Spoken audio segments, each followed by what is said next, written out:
Hi mga ka-rockers! Magku-quick tour tayo sa aking Sky Garden o Roof Deck Garden, kung saan ipapakita ko sa inyo ang ilan sa aking mga bulaklak at pananim.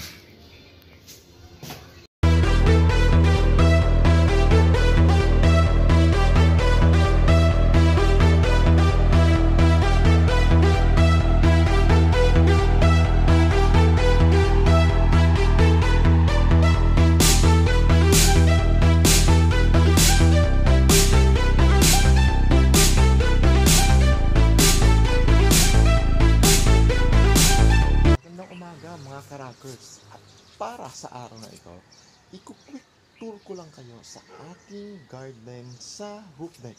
Papakita ko lang ang mga namumulaklak sa ilan sa aking mga pananim. So yan, quick tour lang tayo, hindi tayo magtututo gardening. Pakikita ko lang how nag-improve at gumanda yung mga bulaklak na pananim ko. So, tignan natin sila isa-isa. Unahin ko na munang ipakita ang aking mini park dito sa aking roof deck garden o tawagin nating Sky Garden kasi nasa 4th floor siya. So yan, makikita nyo, meron dalawang upuan dito na masarap pagpahingahan, lalo na pag madaling araw, gabi, hapon, at yung walang araw. Yan o. At sa paligid nito o sa dalawang gilid niya, merong dalawang puno dyan. Yung isa sa side na to, ang tawag dito is ficus. At meron diyang dalawang bonsai. Yung isa namumulaklak at yung isa yung may aromatic na amoy na panlaban sa mga lamok.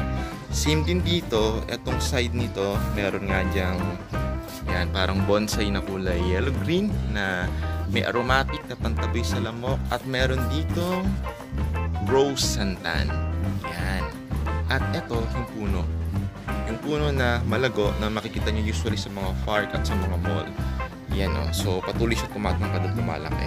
So, ayan. Yan yung aking mini park na masarap pagpahingahan kasi malakas ang hangin dito pagkahapon at paggabi. So, masarap magpahinga, mag-relax. Yan. At kung gusto mo magkaroon ng mga sweet moments, pwede ka dito umupo. Yun. Focus lang natin itong dalawang upuan dito sa ating mini park. Yan. Itong isa, steady lang siya. So, masarap umupo dyan. At itong isa na to, ano siya, rocking chair. Yan. So, gumagalaw siya. Yan, makikita nyo. Yan, masarap magpahinga dyan. Para kang dinuduyan. Especially pag hapon, madaling araw. Pag malakas ang hangin, yan, masarap matulog dyan. Yan o. Yun, medyo rocking chair siya. Masarap pagpahingahan na iduduyan ka. Very relaxing siya. I-focus naman natin yung halaman sa magkabilang side niya. So, unahin natin dito sa parting left side. Ito yung sinasabi ko na puno. Ang tawag dito is ficus. So, yan. Medyo matangkad siya. Yan, ganyan siya. Tumatangkad pa siya at tumataas. Yan, na maganda siya na pang display. Very relaxing tignan, lalo na sa mga park. Tapos eto, yun nga, dalawang katabi nitong halaman. Etong isa, rose santan siya na kulay pula. Makikita mo, meron siyang bulaklak na kulay red. So, konti pa lang siya. Yung iba, pasipul pa lang. So, rose santan siya, similar sa santan. Pero ang itsura niya is mas maliliit at mas parang rose ang datingan. Kaya tinawag na rose santan. At eto, tong yellow green na to, yun. Isa rin sa favorite ko, medyo bonsai siya. Aromatic tong halaman na to eh. Pag inamoy mo siya, mabango yung dahon niya at nakakataboy siya ng lamok. So yan, iwas lamok siya. So yan, mabango to pag inamoy mo. Nakalimutan ko ang exact name niya pero yan, maganda siya. Pantaboy ng lamok. Maganda rin siyang pang display sa bahay na kulay yellow-green. Ayun. At dumako naman tayo sa other side niya, sa right side. So, kagaya ng sinabi ko kanina, kagaya ng sa kabilang gilid niya, meron din tayong aromatic dito na kulay yellow-green na parang bonsai. Nasabi ko nga, nagtatabi sa mga lamok at mabango yung amoy niya. Yan. Siyempre, to balance, Meron din tayong ditong rose santan. Unlike dun sa kabila, eto, makikita mo, namumulaklak na siya. Ayan o, yung mga bulaklak niya. Kulay red. Kulay red siya. Similar to santan, pero medyo rose ang hugis niya. Yan, kaya siya tinawag na rose santan. I'm not sure kung rose santan talaga ang tawag sa kanya, pero ganun siya, rose santan siya. Yun, hindi kasi ako masyado pang familiar sa pangalan ng mga halaman. Pero yan, ang ganda niya, lalo na pag patuloy ito na lumalaki, tumataas siya at lumalago yung mga dahon at patuloy na namumulaklak. Yan, pulang-pula siya. At ito yung sinasabi ko kanina, yung magandang puno na usually nakikita natin sa mga park. Yan. Hindi ko rin sure ang pangalan niya. Pero maganda siya. Yan o, parang lilim siya na madahon. Tapos, yun. Very relaxing siya. Siyempre, pag nandun siya dun sa may park, ang gandang tignan, malago. At nagpapaganda siya. So, ito siya. Yun. Hindi ko nakalimutan yung tawag sa kanya. Pero, yan. Ito yan, sa kabilang side. So, yan. Makikita nyo. Side to side, composed of puno. At sa dalawa niya, may rose santan. At dun sa dulo niya, merong aromatic na bonsai na kulay yellow green na mabango at pantaboy sa mga lamok. So, yan ang ating mini park. Very relaxing magpahinga pag hindi mainit ang sikat ng araw. Usually sa hapon, gabi, madaling araw. At yan, pwede kang magduyan dito. Yun.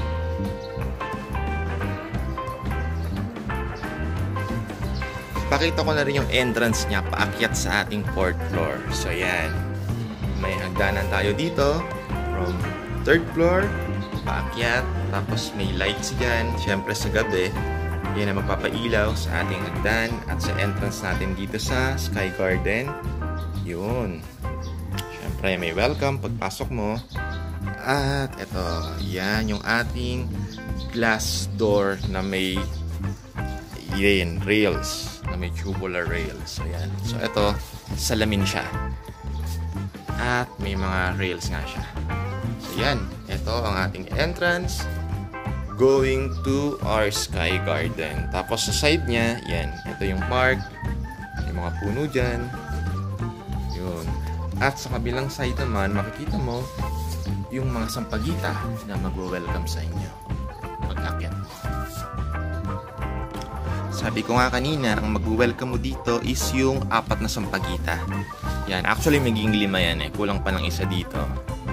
So yan, 4 na sampagita dito na mag-welcome sa inyo yung kanyang halimuyak. Etong isa, namulaklak na siya before. Medyo nalanta lang pagka hindi mo siya napipitas. Ito rin, yan o, namulaklak na siya. Tapos yan, nalalaglag na yung mga mga bulaklak niya. Hindi natin pinipitas. Tapos itong isa naman na to walang sawa to sa pagbibigay sa akin ng mabango at magandang bulaklak. So yan, namumulaklak na naman siya uli. Tapos yun, makikita may ibang part niya is patuloy siya sa pagkakaroon ng bulaklak. So yan, namulaklak na rin siya or namukadkad siya before. Tapos pag hindi mo siya pinipitas, yun, nalalaglag lang siya dito. And etong isa na rin na to, ayan, hindi niya rin tayo binibigo sa pagbibigay ng maputi at mabangong bulaklak. So yan, ayan o. Meron na siyang mga talukab na magbibigay daan sa magagandang bulaklak. So yan, mabango sa park na to. At pag akyat mo nga dito, yan, 4 na sampagita ang mag-welcome ng kanyang halimuyak. Yan. Medyo madumi lang kasi yung mga dahon, patuloy siya na nalalaglag, tapos yung mga ipa ng palay. Yan ang ating mga sampagita. At just beside the sampagitas are ito yung parmela. Yan. Yung kagaya doon sa kabilang side kanina, yan yung may kulot-kulot na dahon na parang dilupit-kulot. Yan, maganda rin siya.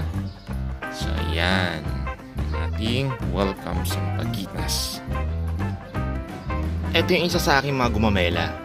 Kulay orange and pink siya. So yan, makikita nyo, yung bulaklak niya is orange at pink dun sa loob.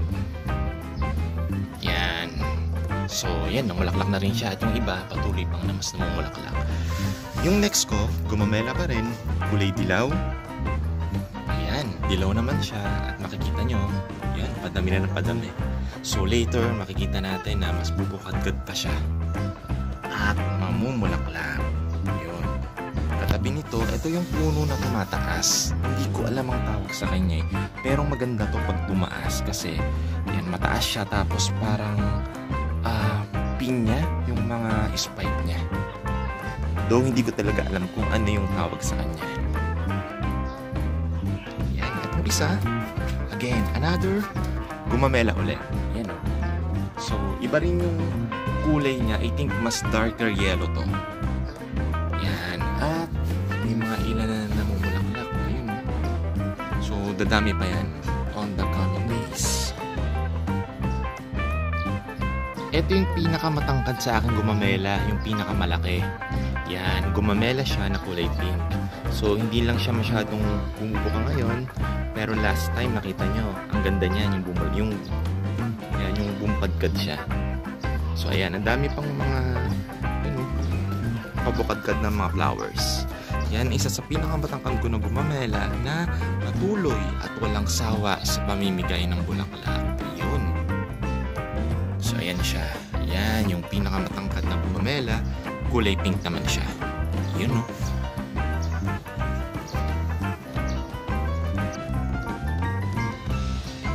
Itong tatlong magkakatabi na to, gumamela din siya. Itong isa, on the side is gumamela siya, imported daw siya. Kaya makikita mo yung mga dahon niya is medyo pink. Same din sa katabi niya. Kulay pink din, na may green. Though hindi pa siya namumulaklak, hinihintay ko kung gano'n siya mamumulaklak. Pero, yan. Hintayin lang natin. So, parang bonsai lang siya tapos mamumulaklak siya on the coming days pa. Katabi niya, yung mas malaki sa kanya, yan. Gumamela din. Kulay pink din siya. Tapos makikita mo yung mga bubot niya. Ayun, no? Sumisibol pa lang siya. Yan. Pasibol siya. So, yan, may mga bubot siya dito. So, hintayin natin siguro 2 to 3 days or maghulat na lang tayo pagkakat natin isang umaga, namumulaklak siya ng mas magagandang gumamela. On the other side naman, ito. Yan, medyo green. Green ornamental plants. Unahin natin dito. Hindi ko rin alam ang tawag sa kanya. Pero, ang ganda niya. Malago siya. Tapos yellow-green na may pagkaputi. At katabi niya, isa sa paborito ko. Kasi ang sipag nito mamulaklak. Ayan, no? Parang sampagita siya. Pero hindi siya sampagita eh. Ang sipag niya mamulaklak. Tapos tumatangkad to eh. Tumatayo yan. Parang puno siya kalaki.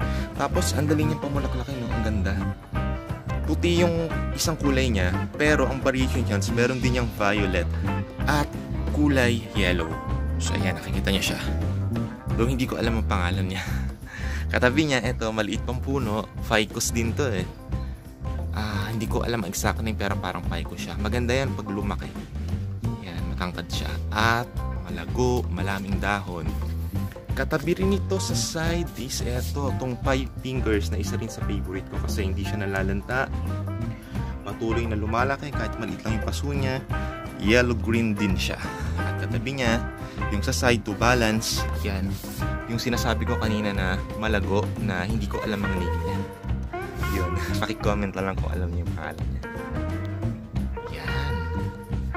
Punta naman tayo sa other side, yung kaharap ng ating mini park. Ayun.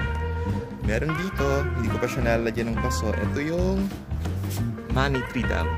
Yun, paswerte. Sana mas marami tayong pera dyan. Yun, nagpo siya. Tapos eto, parang, ano bang tawag dito? Hindi ko alam kung parang nyug to eh, na may bunga. So, matangkad siya, malaki siya. Yun. Kahit hindi mo siya gaanong dirigan, patuloy siyang lumalaki at lumalago. Yan, parang nyug siya or mamela ba yun? Hindi ko sure ang kanyang name. Yan. Sa katabi nito, ito, hindi ko rin sure ang pangalan nito eh. Parang ficus din siya, pero isa rin to sa pinakagusto kasi ang lago niya. Tapos kitang-kita mo, green na green siya. Green and yellow-green ang combination niya. Masarap din siyang daligan. Eto, hindi ko pa nalalagyan ng paso, pero after ng quarantine is magkakapaso na siya. Eto naman, bulaklak din to. Parang damadinot siya ang datingan niya eh. Tapos mabango siya pagkagabi. Yan. Yun, bulaklak siya. At on the side, ito, isa rin sa favorite ko kasi may bulaklak siya na kulay red. Hindi ko rin sure ang pangalan niya. Nakalimutan ko lang din. Pero ayan siya. Namumulaklak siya. Tabi nito, yung namumulaklak to before, pero medyo nalanta siya. Parang kinain ng mga langgam. Yan o, namuti siya. So, ganito sana siya kaganda. Pagka, yun. Pag namumulaklak siya. At syempre, pamela ang katabi niya. Yun, mataas na puro dahon. Na favorite ko rin, dirigan.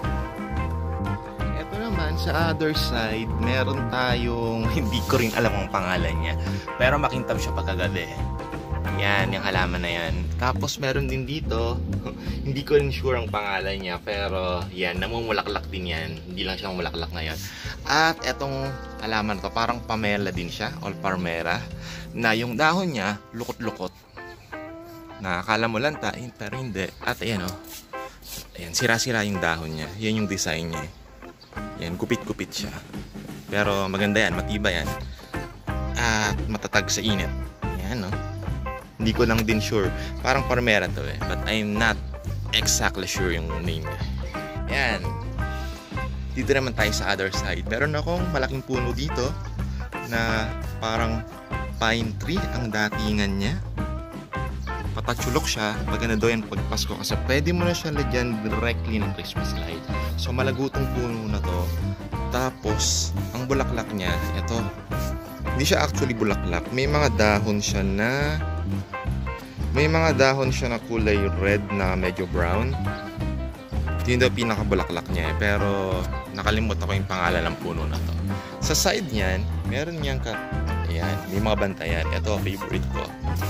Hindi ko rin sure ang pangalan niya, pero ang ganda ng mga bulaklak niya. Kulay violet na maliliit. Ayan, ang ganda. Patuloy siya sa pamumukadkad. Yan. Ayan, hindi ko lang sure talaga yung pangalan niya, pero ang ganda niya. Parang bonsai siya na kulay violet. Yun o. So, ito yung katabi niya. Yung isa, ayan. Hindi pa namumukadkad or hindi pa namumulaklak, pero ang lago niya na. Yan, makikita nyo na malago siya. Pero ayan, waiting tayo sa mga bulaklak niya na kagaya nung katabi niya na kulay violet. Yan. So again, final glance sa ating mga gumamela at mga halaman sa kanyang paligid. So ito yung tangke namin. Ito yung nagbibigay ng tubig, nag-supply ng tubig sa mga matataas na lugar. Yan, kasi yung tubig sa lawasa, syempre hindi siya aakyat sa taas. Kaya we need a tangke. At dito rin, yan. May hose ako dito. Yan, ang aking ginagamit na pandilig sa mga halaman. So, yan. Yun. So, lalagyan pa natin siya ng design on the coming days. Ayusin natin floorings niya. At mas maglalagay pa tayo ng iba pang mga halaman. Mas magagandang halaman. So, yan. So ayan mga ka-rockers, hanggang dito muna tayo at ibabalik ko kayo on the coming days pag nakita na natin yung mga namulaklak ng mga halaman at pag dinagdagan ko pa siya ng iba pang mga halaman. So sabi ko nga kanina, aayusin ko yung floorings niya, lalayan natin siya ng landscape at magdadagdag tayo ng mas magagandang mga bulaklak. So yan, introduce ko muna sa inyo yan, pinakita ko muna siya yung mga namumulaklak ko ng mga halaman. So, hanggang sa muli mga ka-rockers at see you sa ating mga succeeding Gardening 101 at House Tour. So, hanggang sa muli. Ayun o, look mga ka-rockers, bago ko tapusin yung video, bumukan na yung gumamela natin. So yan, kitang-kita natin yung kulay pink niya at mayan, magandang bulaklak. So, same with the side, yun o. Yan. So, namulaklak na siya. I mean, namukadkad na siya. Bumuka na siya. Like, unlike kanina, di ba? Pagdaan natin ng camera is nakaano pa siya. Nakasarap pa siya. So, ayan, bumuka na siya. Ang ganda. Yun. So, more flowering on the coming days. Yun. Hanggang sa muli.